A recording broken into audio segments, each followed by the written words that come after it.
ये 18/4/2024 की वारदात है। शाहबाद में एक चोरी हुई है दिन दहाड़े।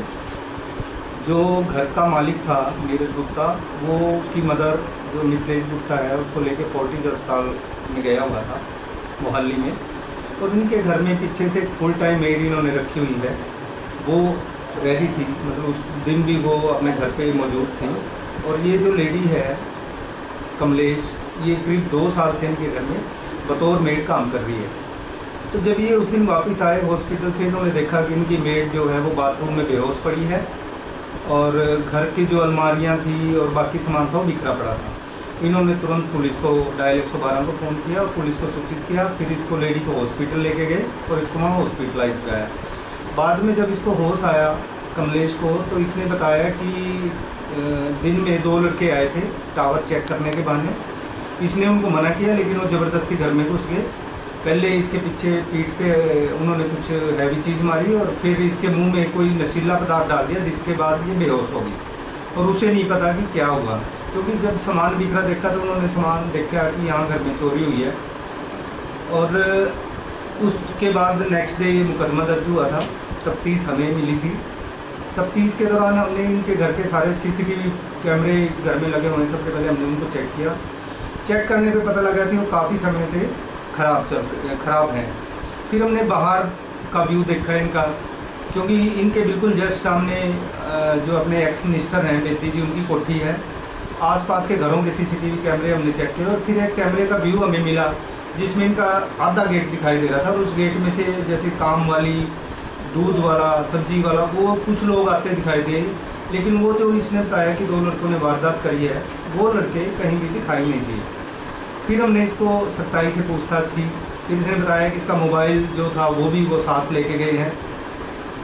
जो वो लेडी है मिथिलेश गुप्ता, वो काफ़ी बीमार है, चलने फिरने में असमर्थ है और वो इस पर बहुत ज़्यादा विश्वास करती है। जब हम इससे सख्ती से पूछताछ कर रहे थे तो उसने बल्कि हमें मना किया कि नहीं, हमें इस पर कोई शक नहीं है, ये काम कर ही नहीं सकती।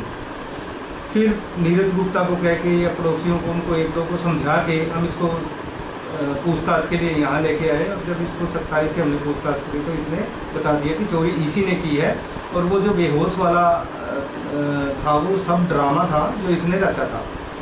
जब माइन्यूटली से पूछताछ की कि चोरी क्यों की है और कितने दिन से तू ये चोरी कर रही है, तब इसने बताया कि ये एक ठगी का शिकार हो गई है। करीब महीना पहले इसके पास एक फ़ोन आता है कि मेरे 25 लाख रुपए की लॉटरी लगी है और वो 25 लाख रिकवर लेने के लिए तुम्हें एक फ़ाइल बनानी पड़ेगी। उस फाइल के चार्जेज हैं 1000 रुपये, वो आप डाल दो, मैं आपको अकाउंट नंबर भेजता हूँ। उस अननोन आदमी ने इसको अकाउंट नंबर भेजा और इसने 1000 रुपये डाल दिए। उसके बाद नेक्स्ट डे उसने कहा कि आपकी फ़ाइल तैयार है, 7000 रुपये आप और भेजो। और उसके बाद इसने 7000 रुपये और भेज दिए उसके अकाउंट में। फिर इसी तरीके से इसके नेक्स्ट डे फिर इसने 13,000 मंगवाए, उसके बाद 50,000 मंगवाए, फिर 1 लाख मंगवाए, फिर 1.5 लाख मंगवाए। जैसे जैसे वो पैसे मंगवाता रहा और ये उसमें डालती रही। इसमें जब तक इसके पास कैश थे वो डाले, अपने अकाउंट से डाले इसने, फिर इस घर में से चोरी करके डाले। फिर इसने जेवर चोरी करने शुरू कर दिए। सबसे पहले इसने सोने की चैन और लॉकेट चोरी किया और वो मुथूट फाइनेंस है वहीं शाहबाद में, उसके पास रख दिया और 1.5 लाख रुपये वहाँ से ले आए और 1.5 लाख रुपये उस अकाउंट में डाल दिए। फिर 2-3 दिन बाद जैसे वो डिमांड और करता रहा वो भी, फिर इसने एक सोने का कंगन चोरी किया, 1,48,000 रुपये वहीं मुथूट में रखा और वो पैसे उस अकाउंट में डाल दिए। फिर 3-4 दिन बाद इसने एक टॉपस सोने के चोरी किए, 48,000 रुपये मुथूट से लेके आई और वो उस अकाउंट में डाल दिए।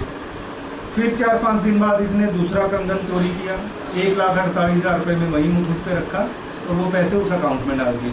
तो थोड़े थोड़े करके इसने 7.5 लाख रुपये के करीब उस अननोन आदमी जो भी अकाउंट वो देता, हर बार नया अकाउंट देता था और उसमें डाल देती थी। और इस तरह थोड़े थोड़े करके पहले इसने घर के जितने भी इनके कैश अमाउंट था वो चोरी किया, फिर ये जितना सोना इसके हाथ लगा वो इसने चोरी किया। अब जो ये लेडी है वो इस पर विश्वास करती थी, सब इसके हाथ में था, इसके सामने लेना देना चलता था, गोल्ड कहाँ रखा है, जेवर कहाँ रखे हैं, सब इसको पता था। और जब क्योंकि थोड़ा थोड़ा करके काफ़ी चोरी कर चुकी थी, अब एक ना एक दिन इसको डर था कि ये अब मेरी पोल खुलेगी। और उस दिन जब ये लड़का इसका मिथिलेश का और ये दोनों फोर्टिस गए थे तो इसको फिर ये अपनी स्टोरी बनाने का जो था वो समय मिल गया। जैसे उन्होंने कहा कि हम वापस घर आ रहे हैं, तो इसने स्टोरी क्रिएट करी, बेहोश होने का बहाना बनाया, खुद बाथरूम में लेट गई। और फिर वो मौके पे जैसे ही इसको हॉस्पिटलाइज किया, वो ये सारा इसने ड्रामा रचा था, ये खुद इसने चोरी की है। और फ्रॉड कॉल्स के वजह से ये खुद भी ठगी का शिकार थी, और उस ठगी वाले को पैसे देने के लिए बार बार चोरी करती रही। और इस तरीके से इस सारे केस का खुलासा है। इसको अरेस्ट कर लिया है, तो आज इसको पेश करेंगे, रिमांड लेंगे। और ये जितनी चोरियां इसने बार बार की हैं, मुठूक पे रखी हैं, वो सारी चीज़ रिकवर करेंगे। और वो अकाउंट नंबर भी इससे लेंगे कि जिन जिन अकाउंट्स में इसने पैसा डलवाया, ताकि उस आदमी तक भी अब पहुँचा जा सके।